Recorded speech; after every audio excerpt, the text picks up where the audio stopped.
नमस्कार आप सभी को। आज हम चर्चा करने वाले हैं मांगलिक दोष के बारे में। इसको लेकर काफ़ी भ्रांतियाँ समाज के अंदर हैं, ख़ास तौर से विवाह के अंदर बहुत समस्या आती है।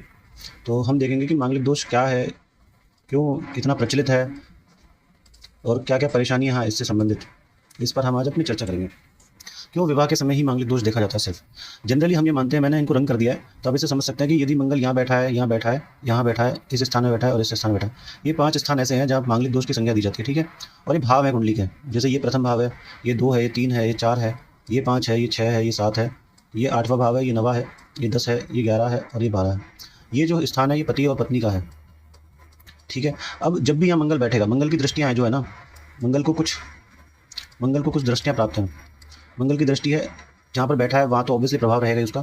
4 दृष्टि है और एक है 7वीं दृष्टि, सभी ग्रहों की होती है, एक 8 दृष्टि।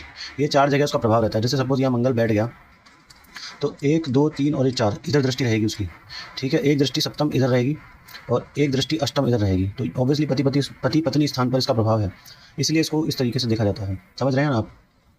और इसीलिए इसको विवाह में देखा जाता है कि मंगल यहाँ बैठा तो यहाँ प्रभाव बनाएगा पति पत्नी स्थान में, यहाँ पर बैठा तो चतुर्थ दृष्टि है, चतुर्थ दृष्टि आएगी इधर, इसका प्रभाव बनेगा। अब यदि यहाँ बैठता है तो ये स्थान हमारे गुप्तांग का है, तो ये भी विवाह को प्रभावित करेगा।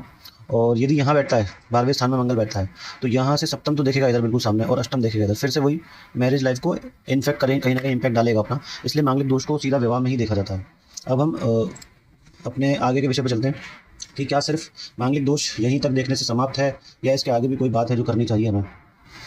इस पर भी थोड़ा अपना विचार रख लेते हैं। देखिए, आगे चलते हैं अब हम। तो हमने यहाँ थोड़ा लिखा भी है जिससे आपको समझने में आसानी रहेगी कि मांगलिक दोष यानी कुछ दोष 1, 4, 7, 8, 12 इन 5 स्थानों में जब भी मंगल होगा तो मांगलिक संज्ञा दी जाती है कि व्यक्ति मांगलिक है। सपोज़ मंगल यहाँ बैठ जाए इस स्थान में, ये कलर दिख नहीं रहा होगा, इसे लेते हैं। सपोज़ मंगल इधर बैठ जाए इस स्थान में, तो इसे मांगलिक कुंडली कहेंगे। मंगल का स्थान यहाँ पर हो तो भी मांगलिक है, यहाँ मंगल हो तो भी मांगलिक है, इधर भी मांगलिक है और इधर। ये 5 स्थान है, मैंने रंग भी कर रखा है। जहाँ भी आप मंगल को देखें तो आप समझ जाएंगे कुंडली मांगलिक होगी, ठीक है? अब अगली स्लाइड में चलते हैं। वहाँ ये बनता है कि कैंसिलेशन, परिहार, जिसको क्या है शास्त्रों में परिहार कहा गया है। परिहार का मतलब है कि ये मांगलिक दोष तो है पर ये कैंसिल तो नहीं हो रहा। ये बहुत इंपॉर्टेंट बात है, ये कोई नहीं बताता, क्योंकि पहली स्लाइड है ना, वहीं तक की जानकारी नॉर्मली लोग रखते हैं, उसके आगे की बात आपको बताते ही नहीं है, आपको भ्रम में डाल देते हैं। जबकि बहुत सारे पैरामीटर ऐसे हैं जब मांगलिक दोष होकर भी नहीं होता। अब हम देखेंगे कि यदि किसी पत्रिका में मंगल है, मतलब मांगलिक दोष है, और वहाँ उसी स्थान पर पाप ग्रह बैठा है, प्रबल पाप ग्रह शनिदेव है, शनिदेव से बड़ा कोई पाप ग्रह नहीं है 9 ग्रहों में, तो पाप ग्रह यदि वहाँ पर बैठा है तो वो मांगलिक दोष नहीं होगा, वो कैंसिल हो गया, ठीक है? अब अन्य पाप ग्रह कौन से हैं जो आपको ध्यान रखना है, ठीक है? तो मैं वो ये लिख देता हूँ यहाँ पर। एक तो शनि पाप ग्रह है, एक मंगल है, एक राहु है। ये 3 ही पाप ग्रह हैं हमारे पास, ठीक है? केतु की गिनती शुभ ग्रह में होती है और सूर्य जो है वो पाप ग्रह नहीं है, वो क्रूर है, वो क्रूर है, पाप ग्रह नहीं है, ठीक है? तो इन 3 को ही हम पाप ग्रह की श्रेणी में लेते हैं। मंगल से तो मांगलिक दोष है ही, तो इनको तो हम नहीं लेंगे, ठीक है? हम इनको लेंगे और इनको लेंगे, शनि और राहु। जब ये साथ में बैठेंगे तो मांगलिक दोष नहीं होगा, ये आप कंसिडर करके चलें, ठीक है? अब आगे चलते हैं। कुंडली में 1, 4, 7 स्थान में शनि हो, मतलब मंगल तो बैठे हैं 1, 4, 7, 8 और 12 में, तो मांगलिक दोष तो बन रहा है। पर यदि उन्हीं स्थानों में से किसी एक में शनि भी बैठ जाए तो भी मांगलिक दोष नहीं रहेगा। उसका अपना एक कारण है कि शनि का रंग है काला, और साइंस ये बताता है हमें कि काला रंग सारी ऊर्जा खींच लेता है। तो ये शनि जो है इस वैवाहिक जीवन की सारी जो नकारात्मकता है वो अपने अंदर समेट लेंगे, ठीक है? देखिए, जैसे मंगल यहाँ बैठा है, ये वो यहाँ भी हो सकता था, यहाँ भी हो सकता था, यहाँ भी हो सकता था, यहाँ भी हो सकता था, पर उदाहरण स्वरूप हमने ऐसे लिया है, षडाष्टक लिया दोनों को। अब मंगल यहाँ बैठा है, ठीक है? शनि यहाँ पर बैठ जाए, साथ में बैठ जाए, उसका उदाहरण तो हम ले चुके हैं। यदि यहाँ पर बैठ जाए इस स्थान पर जहाँ 4 लिखा है, यहाँ बैठ जाए जहाँ 7 लिखा है, यहाँ तो हमने बिठाया ये उनको 8 पर, यदि यहाँ बैठ जाए 12 पर तो भी मांगलिक दोष नहीं होगा, वो कैंसिल हो जाएगा। ये भी एक परिहार सूत्र है, ठीक है? अब हम अगली सूत्र पर चलते हैं। अगला सूत्र क्या कहता है, देखिए, वर कन्या दोनों की कुंडली, लग्न कुंडली और चंद्र कुंडली दोनों से गणना करनी चाहिए, ठीक है? ये भी एक सूत्र है। हम नॉर्थ में, उत्तर भारत में हैं, तो हम लग्न कुंडली को ज़्यादा प्रायोरिटी देते हैं, पर हमें चंद्र कुंडली पे भी नज़र माननी चाहिए। हाँ ठीक है, प्रभावित तो हम इसी से ज़्यादा रहते हैं, इसी का प्रभाव ज़्यादा माना गया है, पर देखनी दोनों चाहिए। कहीं चंद्र कुंडली में तो मांगलिक दोष प्रभावित नहीं हो रहा, इस पर भी दृष्टि डालना अनिवार्य है, उसके भी बिंदु गिनना अनिवार्य है, ठीक है? ये भी एक सूत्र है। जैसे इस कुंडली में ये यहाँ मांगलिक है, ये लिखा हुआ है, पर इसी को चंद्र कुंडली कैसे बनाओगे आप? जहाँ भी चंद्रमा बैठा है उसको लगन स्थापित कर दो। ये भाव हमेशा लगन भाव होता है, ये लगन भाव है। तो इस चंद्र को लगन बना के और फिर आप कुंडली बना लो।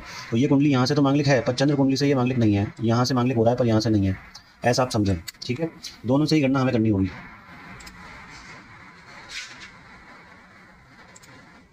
अगली स्लाइड में चलते हैं। अब अगला सूत्र ये कहता है शास्त्रों में बृहस्पति की 3 दृष्टियाँ बताई गई हैं, 5, 7 और 9। तो जैसे बृहस्पति यहाँ बैठे हैं, ठीक है, अब इसकी 5वीं दृष्टि इधर पड़ रही है, जहाँ 12 लिखा है, 12वां भाव है।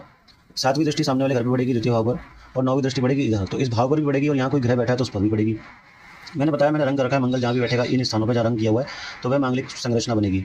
अब मंगल यहाँ चतुर्थ स्थान पर है, तो ये कुंडली मांगलिक है, ठीक है। पर बृहस्पति की पूर्ण दृष्टि पड़ रही है, यदि मंगल यहाँ भी होता तो भी मांगलिक नहीं कहलाता, क्योंकि बृहस्पति की दृष्टि के अंतर्गत आ गया। बृहस्पति की दृष्टि इधर पड़ रही है तो अब ये कुंडली मांगलिक नहीं कही जाएगी, ठीक है। तो ये भी एक परिहार संरचना है। अगली स्लाइड पर चलते हैं। अब ये सूत्र थोड़ा सा बड़ा है कि यदि मेष राशि का मंगल लगन में, वृश्चिक का मंगल चतुर्थ में, मकर राशि का मंगल सप्तम में, कर्क का अष्टम भाव में और धनु राशि का मंगल द्वादश भाव में यदि हो तो मांगलिक दोष नहीं होता, ठीक है। अब इसके अपने कारण हैं।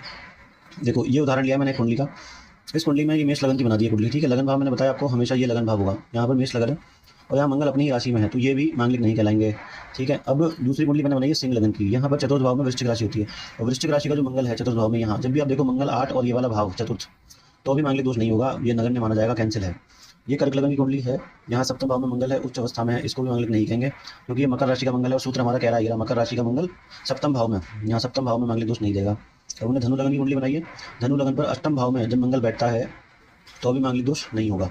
और अगली कुंडली है हमारी मकर लगन की, जिसमें धनु का मंगल 12वें घर में यदि जाएगा तो मांगलिक दोष नहीं होगा। ये भी परिहार संरचना है, कैंसिलेशन है एक प्रकार। अब हम आगे चलते हैं।